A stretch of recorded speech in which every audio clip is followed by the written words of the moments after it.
A homeless man walked into First National Bank on a cold February afternoon. His military jacket was faded olive green, the kind soldiers had worn decades ago.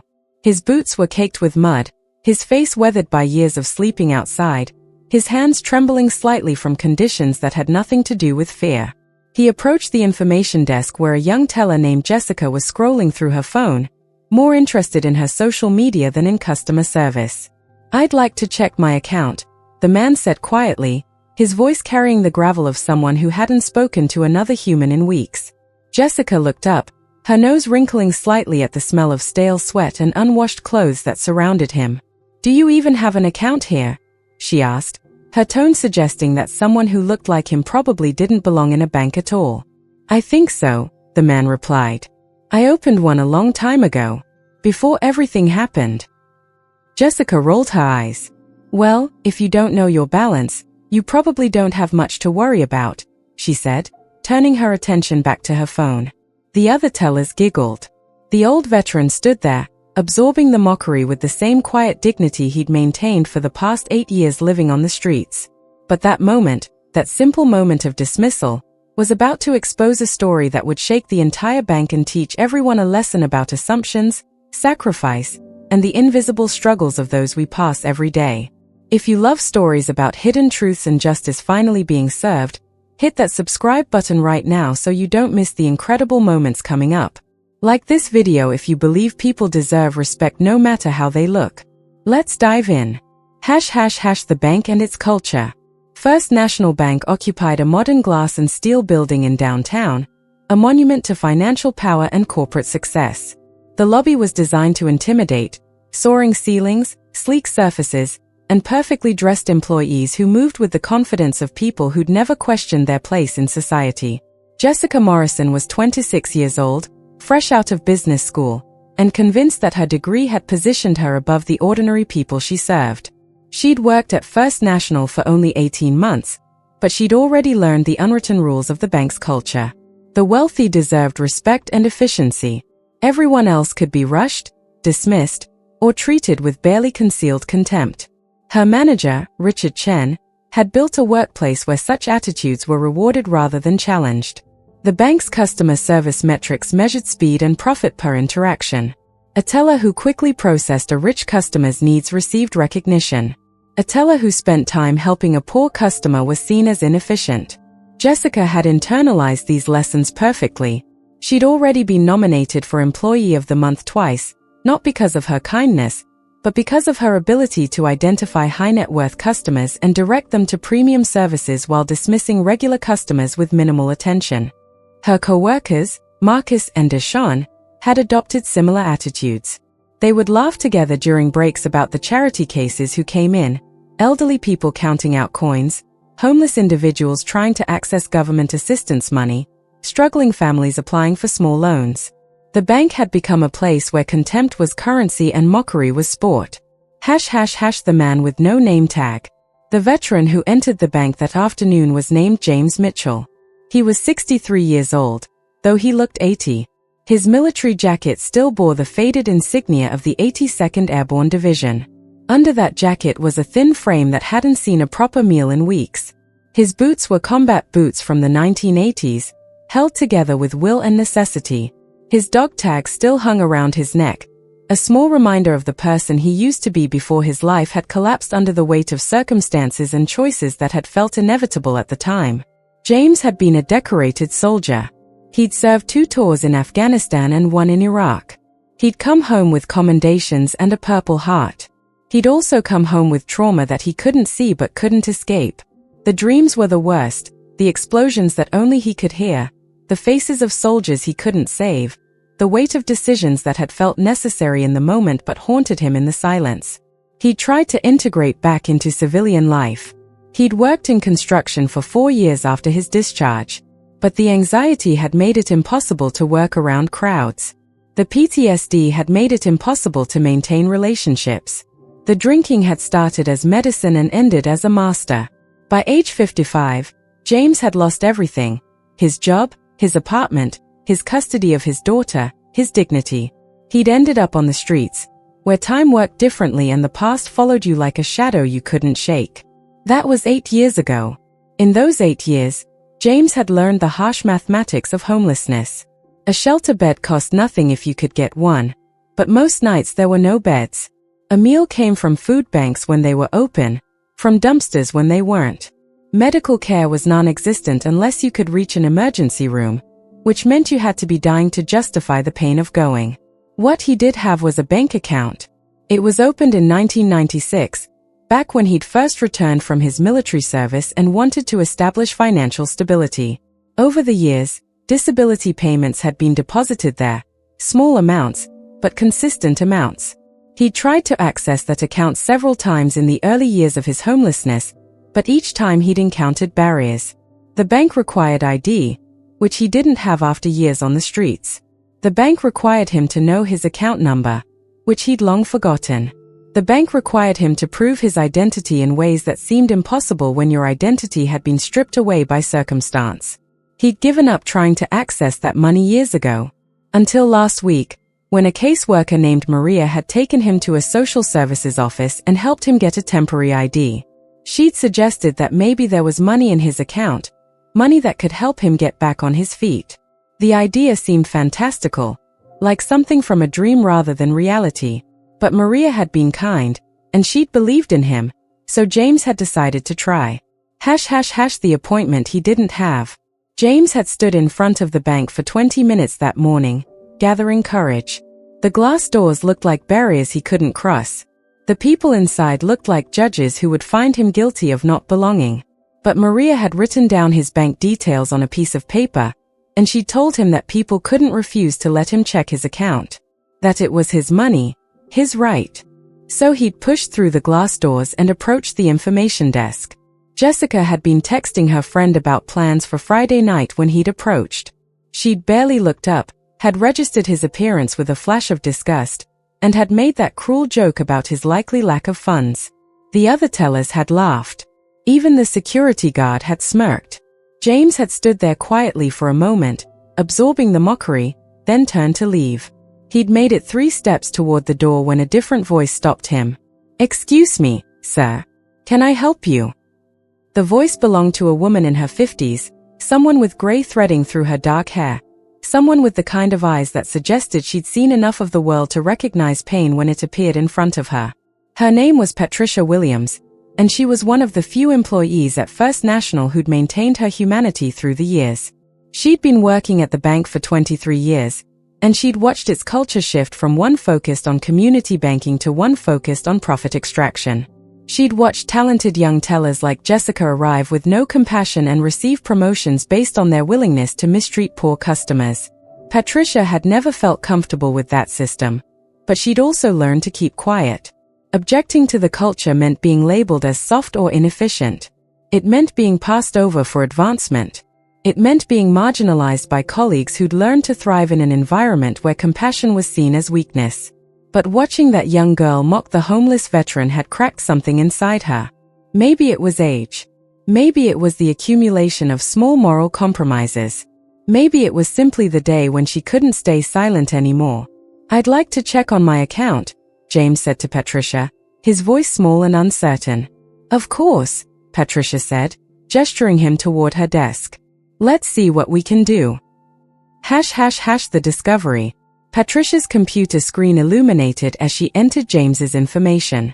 She asked for his name, the date he'd opened the account, any information he could remember. James provided what he could remember, most of the details erased by 8 years of living with trauma and survival taking priority over memories. Patricia's fingers moved across the keyboard with practiced efficiency. She'd worked at this bank long enough to know how to search for accounts even with incomplete information. She used his social security number, which was on the temporary ID Maria had helped him obtain. She used various search parameters. And then her fingers froze. She stared at the screen for a long moment without speaking. James watched her face shift from concentration to surprise to something that looked like concern. She looked up at him, then back at the screen, then back at him again. "Can you give me just a moment?" she asked, standing up and walking toward the manager's office. Jessica watched this interaction with curiosity. She leaned over to Marcus. "What do you think that was about?" she whispered. Probably nothing, Marcus replied. Guy probably has some issue with an old account that was closed or something.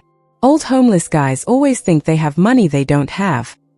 But Jessica noticed that Patricia didn't return alone. She came back with Richard Chen, the branch manager, and Richard looked genuinely shocked. His usual composure had cracked. He was walking quickly, and his expression suggested he just learned something that complicated the neat categories through which he understood the world. Richard pulled out a chair and sat across from James. "Mr. Mitchell," he said, his tone transformed from the dismissal that characterized the bank's treatment of poor customers to something closer to respect. "I'd like to access your account information more thoroughly. May I ask a few questions?" The numbers that changed everything. What Richard found in that account shattered assumptions about James Mitchell that everyone at the bank had already made. James's military disability payments had been deposited consistently for 30 years. He'd rarely withdrawn money, only occasionally, years ago, when he tried to maintain some semblance of normal life. Those withdrawals had been for basic necessities: rent, food, medication for the PTSD that had later spiraled out of control. But after he'd become homeless, there had been no withdrawals. The disability payments had continued, automatic deposits, building up month after month, year after year. James had been living on the streets while money accumulated in an account he no longer knew how to access. The total amount in his account was $487,342.16. Richard's face had gone pale as he stared at these numbers. Nearly $500,000. A man who'd been sleeping on the streets, surviving on charity meals and emergency shelter beds, had been one of the bank's account holders all along. He'd been invisible, dismissed, mocked, while possessing significant financial resources that could have changed his entire life. "Mr. Mitchell," Richard said slowly, "how long has it been since you accessed this account?" "About 8 years, James replied quietly. "I lost track of how to do it. Lost my ID. Lost the account number. Just lost it." Patricia had returned to her desk, and she was crying, not dramatically, but quietly, tears of shame running down her face as she realized what had just happened. That young man they'd mocked, that homeless veteran they'd treated with contempt, had been a customer all along. He'd had resources that could have helped him, but no one had bothered to help him find them. Richard was already making phone calls to corporate. "We have a situation," he said into the speaker. "A long-term customer with significant assets. Account status approximately 8 years dormant in terms of access. Customer's current circumstances are homeless, and has been living in that condition despite account balance of nearly $500,000. The voice on the other end of the line went very quiet. Then it began asking rapid questions. How had this happened? How had the bank not noticed a long dormant account with regular deposits? How had the customer not been contacted about his account status? These were all questions that would require answers, but first, there was the immediate matter of James Mitchell and what could be done to help him. The logistics of compassion. Patricia personally oversaw the next steps. She helped James open a new debit card, which took longer than usual because his identification was limited. She worked with corporate to unlock the dormant account and ensure he had access to his funds. She helped him understand that this money was real, that it was his, that it represented nearly 3 decades of disability payments that had accumulated while he'd been struggling. "Why didn't you come to the bank sooner?" Patricia asked gently. "If you'd known about this money." "I didn't know how to access it," James interrupted, his voice steady but carrying the weight of 8 years of defeat. "And after a while, I stopped believing things could be different. When you live on the streets long enough, you start to believe that's all you deserve. You stop trying. You stop hoping." Patricia nodded, understanding something about how trauma and poverty work together to create a kind of learned helplessness that was even more imprisoning than the physical circumstances of homelessness. Before James left the bank that day, Patricia had helped him arrange temporary housing.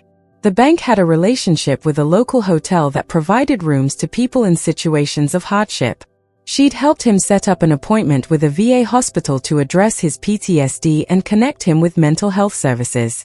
She'd given him information about job training programs and helped him understand the resources available to him now that he had access to his funds. "You deserve this," she told him. "You served your country. You earned this money through your sacrifice. Please don't feel guilty about having it." James had cried then, for the first time in years. Not the desperate, angry crying of someone in pain, but the cleansing tears of someone beginning to believe that things might be different.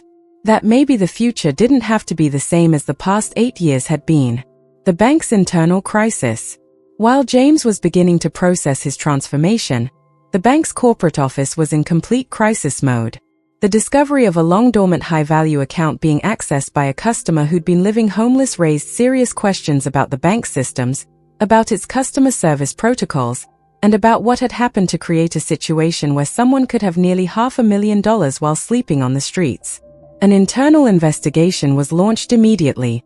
The investigation quickly discovered that the bank's systems had failed James in multiple ways. First, when he'd lost access to his account and stopped being able to log in, there should have been protocols to reach out and help him regain access. Those protocols didn't exist. Second, when an account had no activity for extended periods, the bank should have attempted to contact the customer. This was standard practice in banking. But the bank had no current contact information for James. He'd lived on the streets, had no phone, had no mailing address. Third, and most damaging to the bank's reputation, the discovery revealed a cultural problem at the branch level. The investigation found evidence of systematic disrespect toward poor customers. There were internal messages joking about homeless people. There was a documented pattern of directing customers based on perceived wealth rather than on their actual needs. There was evidence that the bank's culture had shifted toward treating poor customers as inconveniences rather than as people deserving of respect. Jessica was the initial focus of the investigation. But as the investigation deepened, it became clear that she wasn't an anomaly. She was a product of a system that had rewarded her for these attitudes. Richard Chen's leadership had created an environment where such behavior thrived. Corporate's decision came swiftly. Richard Chen was demoted from his position as branch manager and required to undergo extensive management retraining focused on inclusive leadership. Jessica was placed on formal disciplinary probation and required to complete customer service training and diversity education. Several other tellers received formal warnings. But the consequences extended beyond individual employees.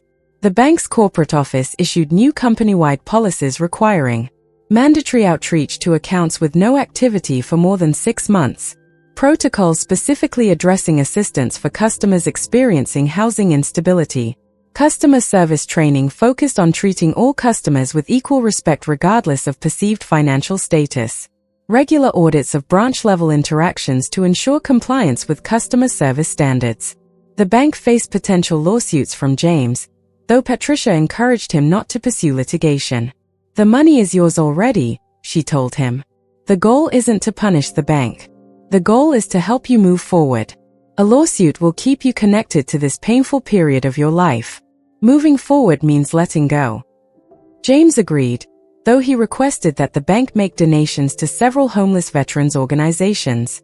The bank, eager to repair its image, matched those donations and committed to an ongoing partnership with organizations serving homeless veterans. The transformation begins. The first week after accessing his account, James moved into a modest but clean hotel room. It was the first private space he'd slept in since his apartment had been repossessed 8 years ago. He spent that first night simply lying in the bed, unable to fully process the comfort, the safety, the sense of having a place that was his. The second week, he visited the VA hospital. The doctors who examined him were shocked by the extent of his untreated PTSD. 8 years without proper psychiatric care had created a situation where his trauma had embedded itself deeply into his nervous system. But they were also encouraged by his motivation. He was committed to healing, now that healing seemed possible. Patricia had helped him access several therapists who specialized in veteran PTSD. James began meeting with Dr. Sarah Kim, a VA psychologist who'd worked extensively with combat veterans experiencing homelessness. Their first session was difficult. James hadn't talked to a mental health professional in 8 years. He'd told himself he was fine, that talking about his experiences would be weak, that he needed to just survive. "Surviving and living are different things," Dr. Kim told him gently. "You've survived for 8 years. That took incredible strength. Now, let's work on helping you live. Over the following months, James began to process the trauma he'd been carrying since his military service. He revisited the moments he'd been running from, the guilt he'd internalized, the shame that had made homelessness feel like a natural consequence of his failures. With professional help, he began to understand that his trauma wasn't a character flaw.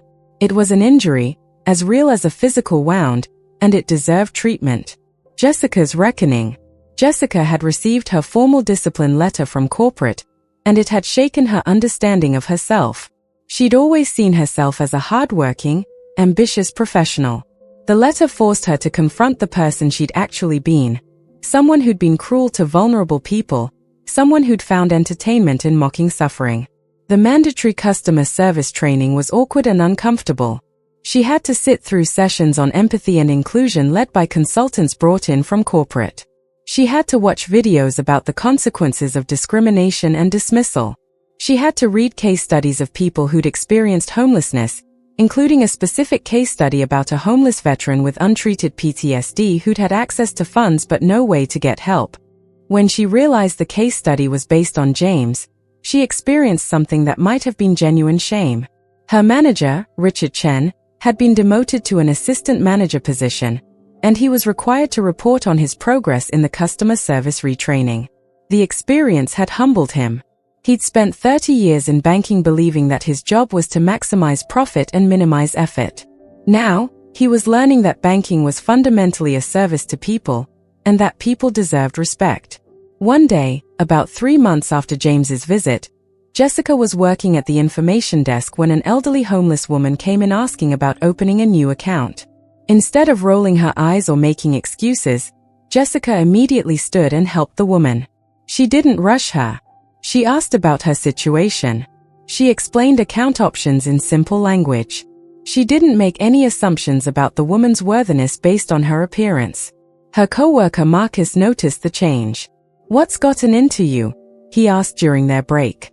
"I realized I was the problem," Jessica replied simply. "I was treating people like they didn't matter because they were poor. That's not who I want to be." Marcus didn't understand. He continued with his old patterns. But Jessica had genuinely shifted. The experience of knowing that she'd mocked a homeless veteran who'd been carrying nearly $500,000 had broken something inside her, and what was breaking through was a more genuine version of herself. The media discovers the story. The story leaked to the local news about 4 months after James's initial visit to the bank. A journalist at the local television station had a friend who worked at the bank and had heard about the situation. What started as casual workplace gossip became a news story when the journalist realized the implications. Homeless veteran discovers $500,000 bank account while living on streets was the headline. The story spread quickly through local media and then to national outlets. News organizations contacted James to ask if he'd participate in interviews. He was reluctant initially, but Patricia encouraged him. "This story needs to be told," she told him. "Not to humiliate the bank, but to help people understand what's happening to our veterans. To help people understand how systems fail people, and how small acts of kindness can help people find their way back." James agreed to a limited number of interviews. He spoke with measured grace about his experience, about the homelessness, about the trauma, about the moment he'd walked into the bank and been mocked, about the encounter with Patricia that had changed everything. In an interview with National Public Radio, when asked about his experience being mocked by the bank teller, James said, "I wasn't angry. I was used to it. When you're homeless, you expect people to not see you." The teller wasn't exceptional. She was just reflecting what most people feel about homeless people. We're invisible until we're useful, and then we're just problems to be solved. What Patricia did was actually exceptional. She saw me as a person who deserved help, not as an inconvenience.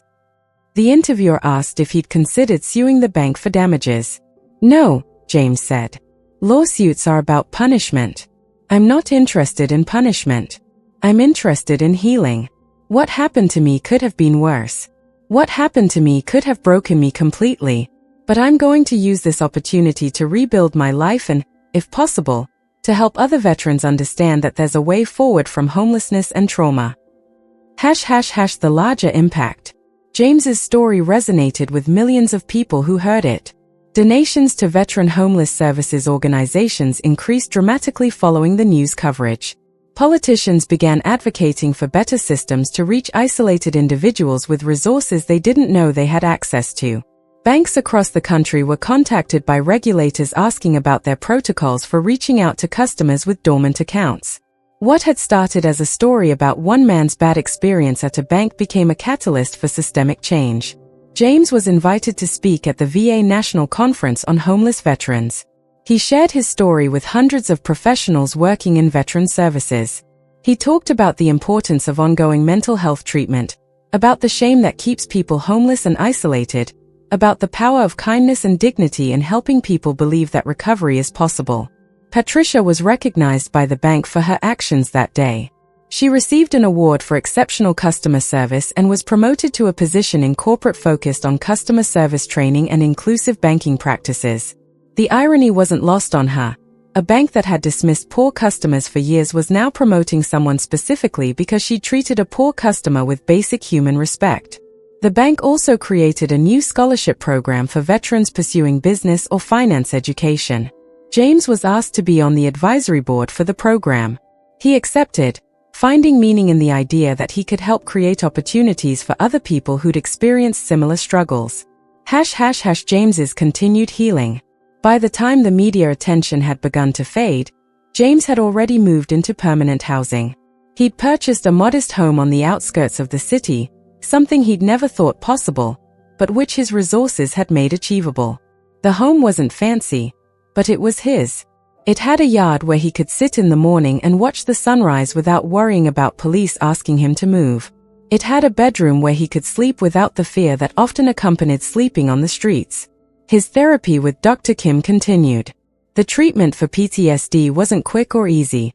There were still nights when he had nightmares about Afghanistan, when he'd wake up in a cold sweat convinced he was back in combat. But those nights were becoming less frequent. More nights, he slept through the darkness and woke to the light without demons. Dr. Kim had also helped James reconnect with his daughter, Emily, who was now 32 years old. They hadn't spoken in 12 years, since the early days of his homelessness when he'd convinced himself that he was too broken for his child to want a relationship with him. Emily had her own family, 2 children who'd never known their grandfather. The reunion was awkward at first, but it was also healing. "I'm sorry it took me so long to find my way back," James told Emily during their first meaningful conversation. "I'm just glad you did," Emily replied.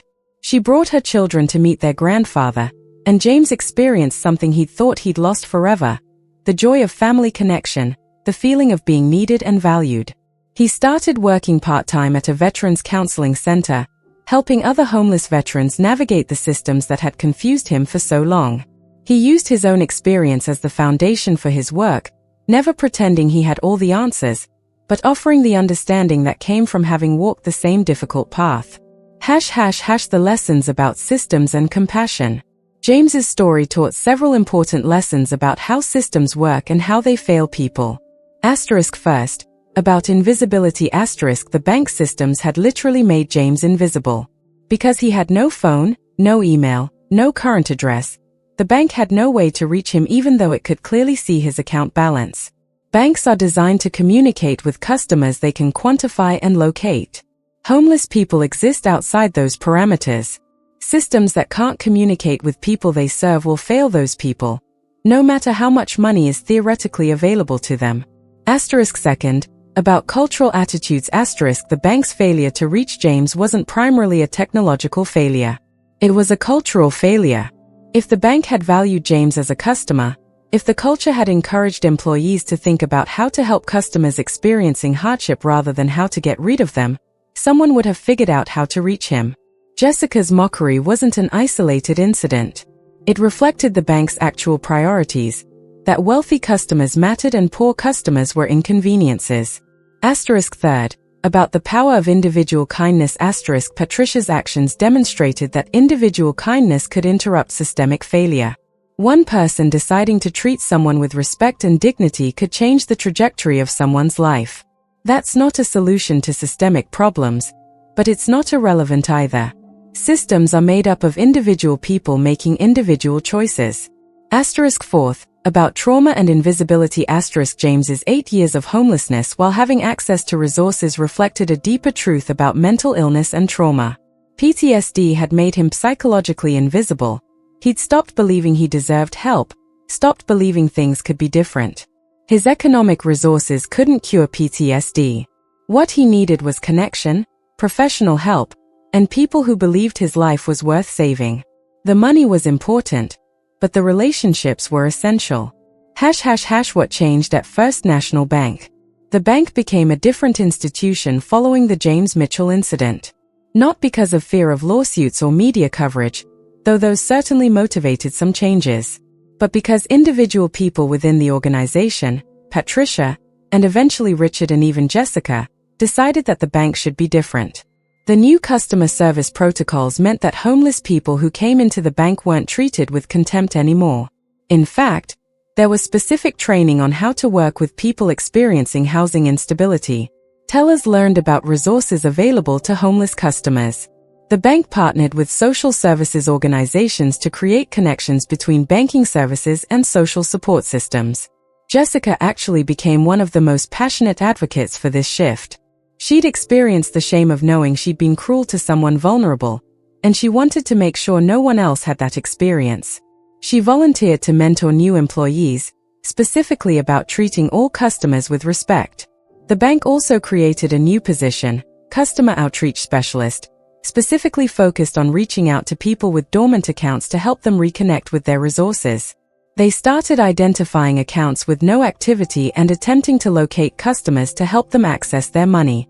Richard Chen retired within a year of the incident, but before he did, he made a significant change to how the bank operated. He discontinued the metrics-based system that had rewarded employees for dismissing poor customers quickly. Instead, he implemented customer satisfaction metrics that valued quality of interaction over transaction speed. The result was a workplace where employees were actually rewarded for taking time to help people. These changes didn't make the bank perfect. Systemic problems don't get solved by individual policy changes, but they moved the institution in a more humane direction. Jessica's transformation. Jessica remained at the bank for 3 more years after the incident. She was never promoted to management. That opportunity had been closed off by her conduct. But she found meaning in different work. She became known as someone who could help customers with complicated situations. She worked extended hours helping elderly customers understand new technology. She helped immigrant families navigate banking systems that were confusing to them. She became the kind of employee that customers wanted to work with. Years later, after leaving First National to pursue social work, Jessica would frequently think back to the day James Mitchell came into the bank. She'd think about the moment she'd realized that her mockery had been directed at a hero, a man who'd sacrificed for his country, who'd struggled with invisible wounds, who'd maintained his dignity even while sleeping on the streets. That moment changed me, she told a group of social work students years later when invited to speak at a university. I'd been raised to believe that financial success meant you were successful as a person. I'd been taught that poor people were poor because they made bad choices. One moment of seeing my own cruelty reflected back at me destroyed all of those comfortable beliefs. And I'm grateful for that. Because the person I became after that moment was better than the person I was before. A different kind of wealth. James eventually met with Richard Chen, the former manager, in a kind of restorative encounter. Richard had been humbled by his demotion and had genuinely worked on becoming a better leader. When he learned about the outreach position created after his failed leadership, he'd taken steps to support James's work at the Veterans Center. "I'm sorry," Richard said to James during their meeting, "for the culture I created at the bank. For making it a place where you could be treated that way." "People are products of their systems," James replied. "You weren't cruel because you're a bad person. You were cruel because the system rewarded you for it. The question is whether you're different now." "I am," Richard said. "I hope my actions prove that." James believed him. He'd learned through his own therapy that holding on to resentment hurt him more than it hurt anyone else. Forgiveness, not as a way of excusing what had happened, but as a way of freeing himself from the weight of it, became central to his healing. 6 months into his new job at the Veterans Center, James was helping a man named Marcus who'd recently become homeless after losing his job. Marcus was struggling with untreated PTSD, convinced that he'd lost everything, that his life was over. James recognized the despair, the conviction that things couldn't get better. "I lived that story," James told Marcus. "For 8 years, I lived the story that nothing could change. And then one day, someone decided to see me as a person instead of an inconvenience. That changed everything. Not because one person's kindness solved all my problems, but because it reminded me that I was worth being helped. That my life mattered. You're worth being helped too, Marcus. Let me show you how to find your way back." Marcus was skeptical, just as James had been. But he listened. And he began to take the steps that James had taken, reconnecting with VA mental health services, applying for housing assistance, starting the long work of healing from trauma. This became James's mission in his final years working at the Veterans Center. He was living proof that homelessness wasn't permanent, that trauma could be treated, that people could come back from the edge. He didn't offer false hope or quick solutions. He offered something more valuable, the knowledge that someone else had survived what they were going through, and the belief that if one person could make it back, maybe they could too. The lasting message. James Mitchell never became famous. His story faded from the news cycle as other stories came along. But the lessons of his story persisted in ways both visible and invisible. At First National Bank, the culture shifted toward genuine inclusion. Not performed inclusion for marketing purposes, but real inclusion based on the belief that all customers deserved respect. That shift meant that other homeless people who came into the bank were treated differently. That shift meant that employees were trained to see beyond surfaces, to recognize that economic circumstances didn't determine human worth. In the broader banking industry, regulators looked more carefully at how banks reached out to customers with dormant accounts. New regulations were created specifically to address situations like James's, where someone had access to resources but no way to reach them. In the veterans community, James became a recognized advocate for mental health services. He spoke about the shame that kept veterans isolated, about the importance of breaking through the stigma around PTSD, about the way that community and connection were as important as medication and therapy in healing from trauma. But perhaps most importantly, James's story taught everyone who heard it something essential about how we choose to see people. We can choose to see a homeless man as an inconvenience, as someone to be dismissed and avoided. Or we can choose to see a human being who's struggling, who deserves compassion, who might carry invisible stories and invisible struggles.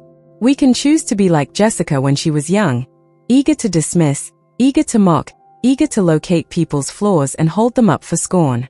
Or we can choose to be like Patricia, willing to see someone, willing to help, willing to treat a stranger with the kind of dignity that changes lives. We can choose to build systems that reward cruelty and dismissal, like the bank had done. Or we can choose to build systems that reward compassion and inclusion, like the bank eventually did. These aren't small choices. They are choices that determine whether someone like James Mitchell spends 8 more years invisible on the streets, or whether they get a chance to rebuild their life with dignity and support. The power of seeing people. One of the most profound things about James's story is what it reveals about invisibility. In America, we have homeless people everywhere. We step over them on the street. We see them at intersections holding signs. We know they exist, but we look away. We create elaborate mental frameworks that allow us to not see them. They're addicts, they're lazy, they're criminals, they chose this life. These narratives let us maintain a distance between ourselves and their suffering. But James's story pierces through those narratives.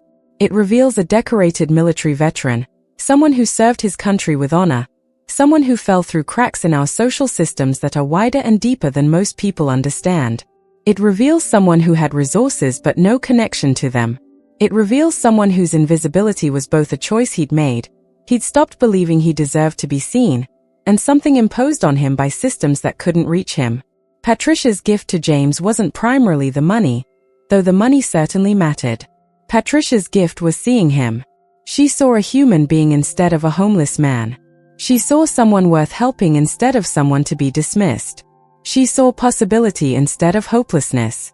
That kind of seeing is revolutionary. It changes everything. ### 5 years later. 5 years after walking into First National Bank that cold February afternoon, James gave a speech at a conference on veterans and mental health. He stood in front of an auditorium of mental health professionals, social workers, counselors, and policymakers. His suit was well-fitting and expensive, but he wore it without arrogance. His hair had gone completely gray, and he'd earned the kind of peaceful expression that comes from having survived something and emerged stronger. "I want to tell you about the moment that changed my life," he said, his voice steady and clear. "It wasn't the moment I found out I had nearly $500,000 in the bank. That was shocking, but it was also almost abstract. Money on a screen in a bank that had been invisible to me for 8 years. The moment that changed my life was when a woman named Patricia Williams saw me. Not looked at me, but actually saw me. She saw a human being. She saw someone worth helping. And that simple act of being seen gave me permission to start believing I was worth saving." He paused, letting that sink in. "We have systems designed to help veterans, mental health services, housing assistance, employment programs. But all the systems in the world can't help someone who doesn't believe they're worth helping. The missing piece isn't programs or money. The missing piece is often just one person who sees you and says, 'You matter. Your life matters. You deserve a chance to heal.' That's the most powerful intervention any of us can offer." The auditorium was silent. People were taking notes, but many were also just sitting with the weight of his words. "I was invisible for 8 years, James continued. "Not because I wasn't visible in the literal sense. I was on the streets. People saw me every day. But they didn't see me. They saw a homeless man. They saw a problem. They saw someone to be avoided or dismissed or, in one case, mocked. But Patricia saw James Mitchell. She saw a human being. And that made all the difference." The speech became widely shared in veteran mental health circles. It was cited in research papers about the importance of compassionate approaches to veteran homelessness. It influenced policy discussions about how to reach isolated individuals with resources and services. But more immediately, it inspired people in the audience to think about their own work differently. A counselor in the audience, hearing James speak, decided to make a specific commitment to see each client as a full human being rather than as a case file or a diagnosis.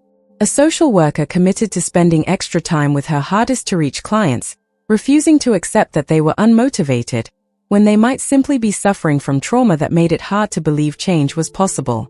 A policymaker began advocating for approaches that recognized mental health professionals as helpers first and administrators second. ### The ripple effects. What's remarkable about James's story is how the ripples kept expanding, affecting more and more people in ways that weren't always visible or directly traceable. Jessica Martinez, who had been Jessica Mitchell, but had married and changed her name, eventually became a supervisor at a social work nonprofit specializing in homeless services. She hired people with lived experience of homelessness into positions where they could directly impact services. She created a culture in her workplace that celebrated seeing people fully, that valued the kind of compassionate response Patricia had modeled. One of Jessica's employees was a young man named DeAndre who'd been homeless for 3 years before getting connected to services. DeAndre had been skeptical of help, convinced that people's offers of assistance were temporary and conditional. But Jessica's genuine compassion, rooted in her own experience of shame about how she treated James, communicated something different. She saw DeAndre's potential. She believed in his capacity to change and grow. She stayed committed even when progress was slow. DeAndre eventually completed a job training program and was hired at the same bank where James had had his transformative experience. He worked there for 2 years before being accepted into a college program. He's now working toward a degree in social work, with plans to specialize in trauma and homelessness. Patricia Williams retired from First National Bank at age 62, but not before establishing a formal mentorship program focused on customer service excellence grounded in compassion. Dozens of young bankers came through that program and learned Patricia's approach to seeing and helping customers. Many of them went on to careers in community banking and nonprofit work. Several of them specifically credited Patricia's mentorship and James's story as the impetus for changing their career trajectory. The scholarship program that First National Bank created for veterans in the business and finance fields produced its first class of graduates 5 years after its establishment. 7 of those graduates specifically credited the program's mission, recognizing the untapped talent in veteran populations, as their reason for pursuing education in these fields. 2 of those graduates went on to work in veteran advocacy organizations. 1 became a financial advisor specializing in working with veterans. The transformation of First National Bank. By the 10th anniversary of James's visit to the bank, First National had become known throughout the banking industry as a leader in inclusive and ethical banking practices. The culture shift that had started with Patricia's simple act of compassion had permeated the entire organization. The bank created partnerships with every homeless services agency in the city. They offered accounts specifically designed for people experiencing homelessness, with flexible identification requirements and fees that wouldn't further impoverish vulnerable populations. They trained all employees on recognizing signs of homelessness or hardship, and they had specific protocols for offering assistance rather than dismissal. This wasn't performative corporate responsibility. This was genuine institutional change rooted in understanding that banking should serve people, not exclude them based on circumstances. The bank also became one of the first to implement regular audits of employee interactions, specifically looking for discrimination or dismissive behavior toward low-income customers. When such behavior was identified, it triggered immediate retraining and, in cases of repeat offenses, termination. The message was clear. The bank valued inclusion, and anyone not willing to offer inclusive service didn't belong there. Richard Chen, the former manager, spent his retirement years consulting with banks and financial institutions about creating more inclusive cultures. His demotion had been humbling, but it had also freed him from the climb up the corporate ladder that he'd been pursuing at the cost of his humanity. He found more satisfaction in helping other banks transform than he'd ever found in the abstract goal of advancement. James's final gift. In his 70s now, James has largely stepped back from public speaking and advocacy work, though he remains active at the Veterans Center. He spends his time mentoring younger veterans, maintaining relationships with his now adult grandchildren, and living the quiet life he'd been denied for 8 years. But before stepping back, he established the Patricia Williams Foundation for Compassionate Banking. The foundation works to train financial professionals in trauma-informed, compassionate customer service. It provides scholarships for people with lived experience of homelessness or poverty who want to work in the financial services industry. It publishes research on how banking practices either support or harm vulnerable populations. The foundation's mission statement is simple. Financial services should see people first. Systems should be designed with compassion. Money is a tool for human flourishing, not a measure of human worth. James chose this final project as his legacy because he wanted to make sure that what happened to him, the invisibility, the dismissal, the lost years, wouldn't happen to others if he could help prevent it. He wanted systems to be better. He wanted people like Patricia to be recognized and celebrated for their compassion. He wanted young professionals like Jessica to have frameworks for treating all people with respect. But perhaps most importantly, he wanted the underlying message of his story to reach people. That everyone deserves to be seen, everyone deserves compassion, and often the most profound act of help is simply recognizing someone's humanity. The broader implications. James's story, while specific to his circumstances, touches on something much larger about American society. We have systems that are designed to serve wealthy people efficiently and to exclude poor people invisibly. A wealthy person who loses access to their bank account will receive multiple reminder notices and calls from the bank trying to help them reconnect. A poor person with the same situation might have that account frozen with no one attempting to reach them. A person with a good address can receive mail from their bank with reminders and alerts. A homeless person has no address, so the bank can't reach them. A person with a phone and email can be contacted directly. A homeless person often doesn't have either. The systems aren't neutral. They're designed in ways that serve some populations and fail others. James's story also reveals something about trauma and invisibility. PTSD didn't just damage his mental health, it created a kind of existential invisibility where he'd stopped believing he was worth being seen. 8 years of homelessness hadn't just been a material condition. It had been a spiritual condition where he'd internalized the dismissal he experienced and applied it to himself. The money couldn't cure that. What cured that was Patricia's simple act of seeing him and responding with compassion. This is why we can't solve homelessness, or poverty, or the struggles of veterans, with money alone.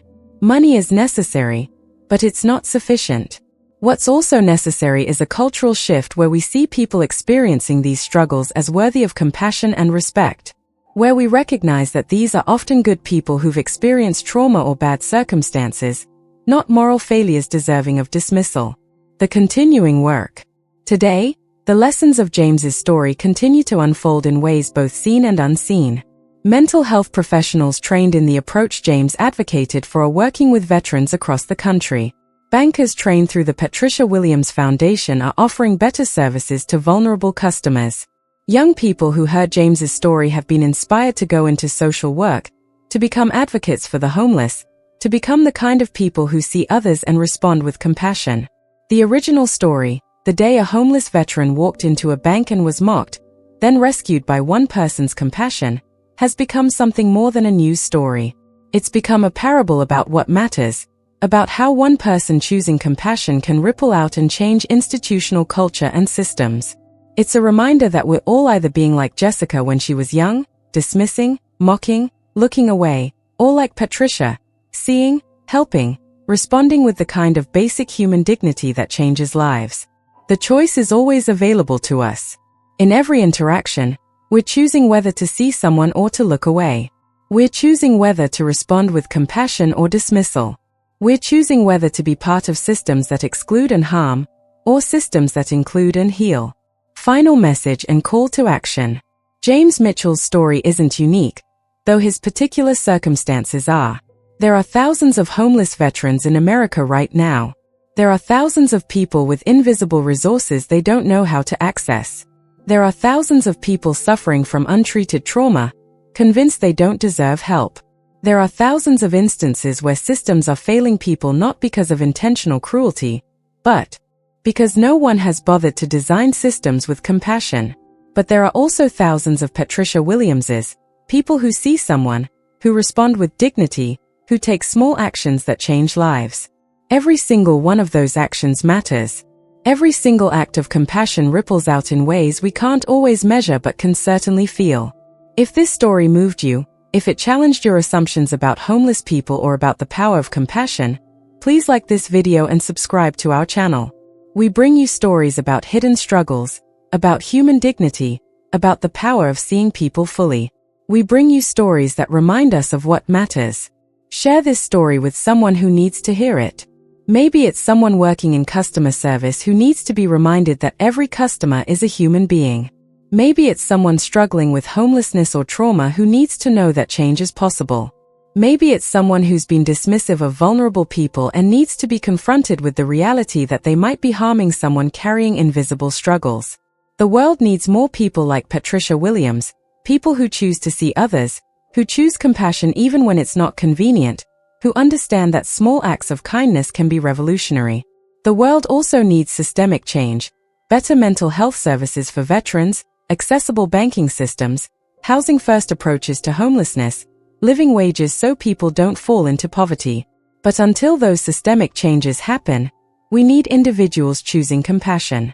We need Patricia Williamses in every bank, every hospital, every social service agency, every workplace. You have the power to be that person. In your next interaction with someone who's struggling, someone who's homeless, someone who's been dismissed or overlooked, you have the power to choose to see them.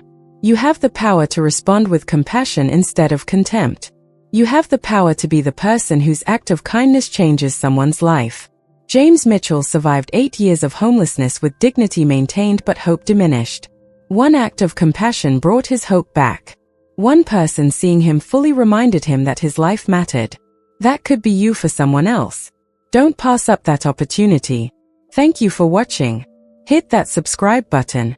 Hit like if you believe everyone deserves dignity and compassion. Share this story.